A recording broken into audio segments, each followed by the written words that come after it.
For the debate, I recognize a member from Oshawa. Thank you, Speaker. And the day before Earth Day, I am pleased to be able to add my voice to the conversation about expanding the Greenbelt and to speak about the motion that the government has put forward. I'm glad any time to speak about environmental protections and about the understanding, the scientific understanding of what that means and what we need to do better.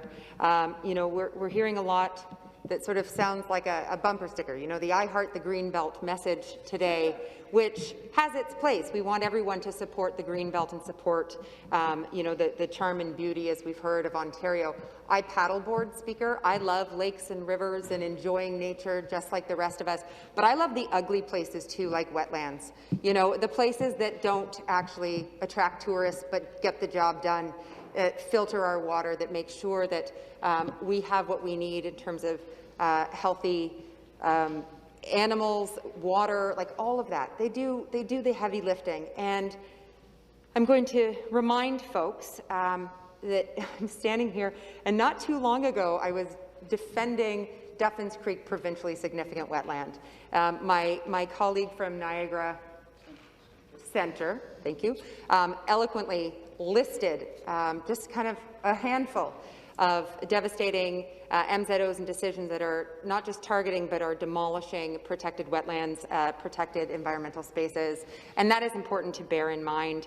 I see this motion as part of an important conversation, but I also see it as like a public relations exercise and sort of damage control, especially because I know that people in my neck of the woods and across Ontario are seething about the powers that this government has given themselves and the minister when it comes to minister's zoning orders or MZOs, and that supercharged MZO power they've given themselves to bypass process, run roughshod, and basically leave out public consultation or environmental protections.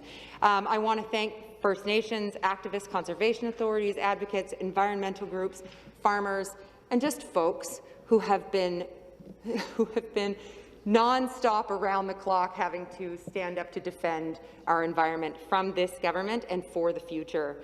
So while this motion, of course, has merit, and we're always glad to see further protection of, as it says, the province's environment, groundwater and agricultural resources for future generations specific to the Greenbelt. Any Greenbelt expansion plans should enhance existing protections and not diminish them. Cambridge and Waterloo are on record as saying that their current protections are stronger than what the government is proposing. So I hope the government is factoring that in. You know, where it's good, don't make it bad. You know, where you have protections, factor them in. So I spoke a bit about Duffins Creek. And, you know, I still remember the Minister of Natural Resources and Forestry, excuse me, who's in charge of the provincial flooding strategy. It was his signature to, you know, to give the order to pave that wetland. How on earth do those priorities reconcile? I don't understand. And I think that is sort of how I see this government. On the one hand, we've got the I Heart the Greenbelt bumper sticker. On the other, you've got the Upper York Sewage Solution Project. I don't care who has a cottage where. You want to run a pipeline straight through, like a sewage pipeline cutting through the Oak Ridges Moraine to the Duffins Creek Water Pollution Control Plant, cutting through that huge chunk of land, and you've moved it from the Ministry of Conservation into Municipal Affairs and Housing. Reconcile that. Highway 413, bad idea. Leave the farmland alone. Protect if you mean it. Thank you.